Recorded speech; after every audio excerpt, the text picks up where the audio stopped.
धारदार हथियार से काटी गर्दन, कपड़े निकालकर जमीन पर बिखेरा खून। उसने अपनी ही गर्दन काट कर अपनी हत्या कर ली थी, फिर झूम रहा था, मौज मस्ती कर रहा था। नमस्कार दोस्तों, स्वागत है आप सभी का एक बार फिर से। बड़ी वारदात निकलकर सामने आ रही झारखंड के रांची से, बुढ़मू थाना क्षेत्र से, जहां पर एक गांव जुकू मुंडा, जहां पर एक शख्स रहता था। यह शख्स अपनी मां के साथ में रहता था, पर उसकी मां काफी ज्यादा वृद्ध हो गई थी, जिसके कारण से उसकी मौत हो जाती है। इस शख्स की उम्र करीबन 28-29 साल बताई जा रही है। शख्स की हरकतें कुछ अजीबोगरीब प्रकार की थी। दरअसल बता दें कि धार्मिक स्थल पर रोज जाया करता था। हैरानी की बात तो ये थी कि धार्मिक स्थल से आते वक्त यह अपने कपड़े निकालकर झूमना नाचना शुरू कर देता था। इसे शर्म लिहाज नहीं थी कि आसपास के लोग इसके बारे में क्या सोचेंगे। सुबह सुबह यही काम वह किया करता था। शुरुआती दौर में लोग इस पर एक्शन लेने के बारे में सोचते हैं, पर बाद में समझ जाते हैं कि इसकी हरकतें बदलने वाली नहीं है। इसकी हरकतें यही रहेंगी तो अब कोई भी उस पर ज्यादा ध्यान नहीं देता है।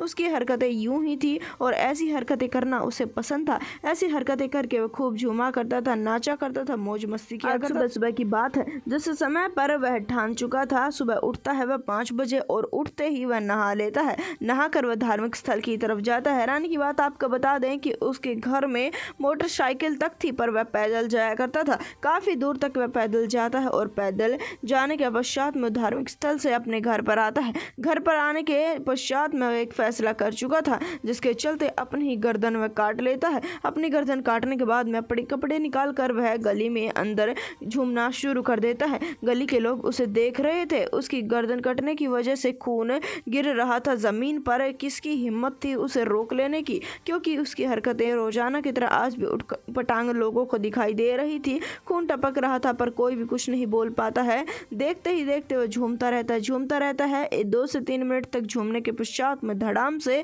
वह जमीन पर गिर जाता है। उसे उठाकर तुरंत ही अस्पताल में लेकर जाया जाता है। अस्पताल में पुलिस भी पहुंच जाती है। इस मौके वारदात पर जानने के लिए यह हैरान कर देने वाला मामला रांची से निकल कर आया था। पुलिस को यह मामला समझ में ही नहीं आ रहा था। तब जाकर लोग पुलिस को समझाते और कहते हैं कि वह एक अंधविश्वासी था। काफ़ी लोगों का कहना यह है कि उसकी दिमागी हालत ठीक नहीं थी, जिसके चलते पुलिस इस मामले में आगे गहनता से जांच कर रही। लोगों का कहना यह है कि दिमागी हालत ठीक ना होने की वजह से उसने ऐसे कांड को अंजाम दिया है। काफ़ी लोगों का कहना यह है कि वह मानता था कि ये सब कुछ करने से वह महान बनेगा, इसी कारण से उसने ये सब कुछ किया। इस वारदात को जितना हो सके उतना शेयर कर दे, चैनल को सब्सक्राइब कर दे।